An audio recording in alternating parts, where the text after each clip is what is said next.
Welcome to the show. Our guest today is Brittany Corin, the owner of Written Dreams. Brittany, welcome to the show.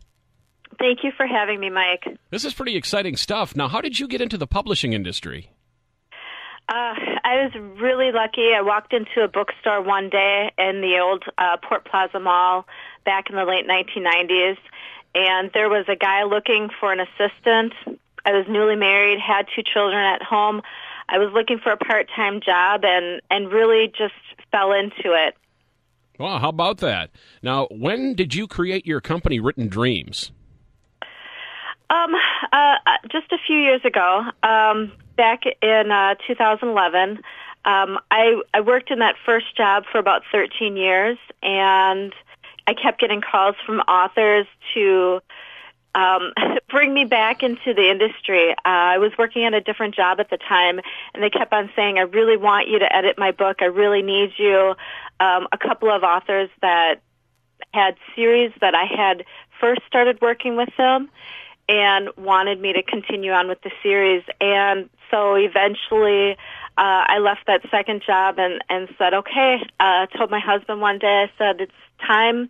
I need to create my own business. And really I did it because most of those authors had become such great friends, and I wanted to help them fulfill their dreams and publishing goals. So what do you do there at Written Dreams, and how are you able to work with the writers? A writer will contact me, either a nonfiction or a fiction writer, and I ask them what their publishing goals are, where they are in the writing process, and it's usually right after they've finished their book, hopefully. It doesn't always happen that way, but hopefully. And there we contract with them, edit their book, create a beautiful cover art design, and help them publish it as an ebook, paperback, and hardcover book. What I really try to do is put the decisions into the author's hands. Well, that's interesting. Our guest today on Hometown Pros is Brittany Corin from Written Dreams. Now, why, Brittany, is it so important for authors to have control over their books? Good question. I come from a rare background of having worked in both the traditional publishing field and the independent field. And what that means is a traditional publishing field is anyone publishing with the New York publishers, major houses. The independent field is really authors publishing their books directly and getting those royalties directly from, say, Amazon.com. And from what I've seen, the person I believe that should have control over their own book is the author. It's a tough world out there, and the author in the industry is the underdog. And so what we do is we work with them and really help them have control over their book, the entire process of it. For instance, one time I was working with an author back when I was in my traditional publishing days, and she had a cat on her book cover that the publisher had created, and there was no cat in the book whatsoever. It just didn't make sense to have a cat on the book other than the publisher using it as a marketing tactic. And so what we do is we make sure that the author is happy with their cover art design, et cetera, because, not trying to bash traditional publishers. I've published my own books with traditional publishers, but I really think it's important to support the author and help them create books that are a quality product. No, that's important. Now, you just said that you have worked on books of your own. I do, yeah. I have 7 anthologies I've compiled and edited myself. Most recently, the novel anthology Women of Today, which was published this spring. That's exciting stuff, and we're going to talk more about Women of Today right after this break on Hometown Pros here on Hometown Radio 103.7 FM. Welcome back to Hometown Pros here on Hometown Radio 103.7 FM. A special guest on the phone today, and it's talking about Written Dreams of Women Today with Brittany Corin. Now, tell our listeners more about Women of Today, Brittany. Sure. Women of Today is a collection of 6 novels written by 6 different authors, packaged together as one ebook for the low price of $4.99. I say $4.99 because a lot of times ebook novels are just by themselves, 3, 4, 5, or higher, than that. It's a women's fiction romance anthology. So the main characters of each novel are determined women striving for a change in their life. 3 of the authors, Ginny Athey, Virginia McCullough, and Casey Clifford, all live in Wisconsin, are locally grown and bred, and they create their stories about Wisconsin towns. Wow. Virginia McCullough, for instance, is an award-winning author. She's been in the industry for 40-plus years, and a lot of her books have won awards. So it's a pleasure to be able to work with her in this aspect on an anthology. The other 3 authors, Kiara Taluto, Linda Fitzgerald, and Donna McQuigg, are from different areas, Illinois, Georgia, and Washington State, and they're all women that I've worked with over the past several years, editing their novels or in some other way. Interesting. So we've also created a Women of Today Facebook group so readers can get to know the authors better. Sounds like an interesting group. Yeah, it's fun. So where is the Women of Today book collection available for purchase right now? Currently, it's only on Amazon.com as an ebook. Later this month, we're going to be uploading it to BarnesandNoble.com, Smashwords.com, and Kobo.com. We're considering making it a hardcover collection, but there are things that need to be done to make that happen, and so we haven't quite finished that yet. But, for instance, anyone who enjoys romance or inspirational women's fiction, anyone who enjoys watching the Hallmark Channel or chick flicks, they would all love Women of Today. Interesting.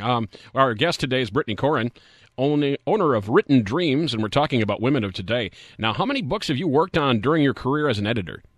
I've lost track. There's so many. My previous job before Written Dreams, I worked on close to 2,000 books. My previous boss, actually, before he passed away, had 2,500 books to his credit.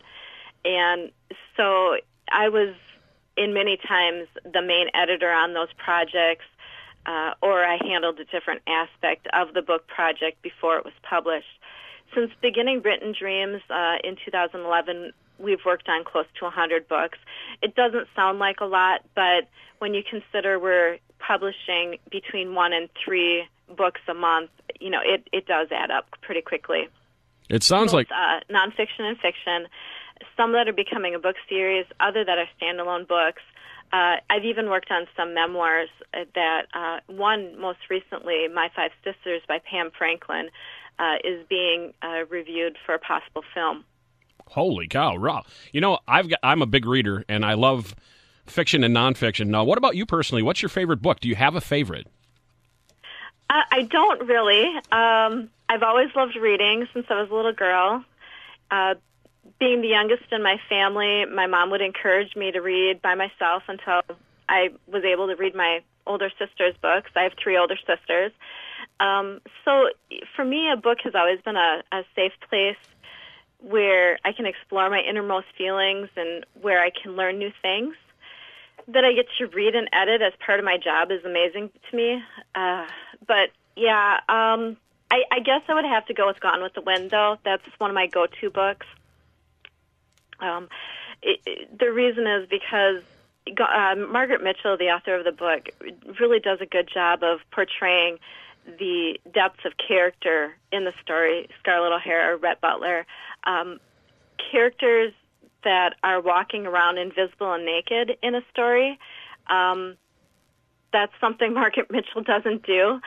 She really does a good job of explaining what they're wearing, and of course, Gone with the Wind being, a book that takes place in, history, the 1860s. She really does a good job of portraying what those characters are wearing. But anyway, back to the invisible and naked, that's actually something I have to counsel writers on to be aware of so that they realize that clothing should be added to the description.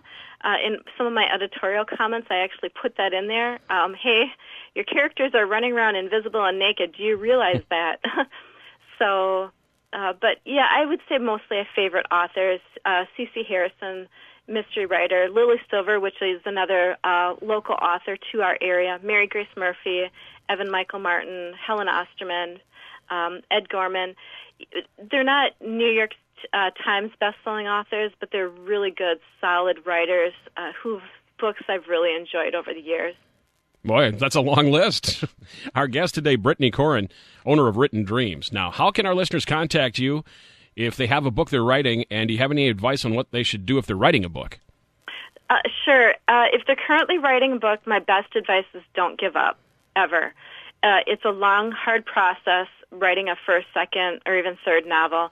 Margaret Mitchell, she wrote her book in 7 years. I've known authors that have taken 10, 15 years to write their first book. It really is a long process. People have to think of their first book as, in a sense, their first child, because there really is some similarities there. When you have a baby for the first time, you're learning all this, for the first time. What do I need to do? How can I take care of them? And it's, believe it or not, the same thing with a book. So I would say just don't give up, keep going.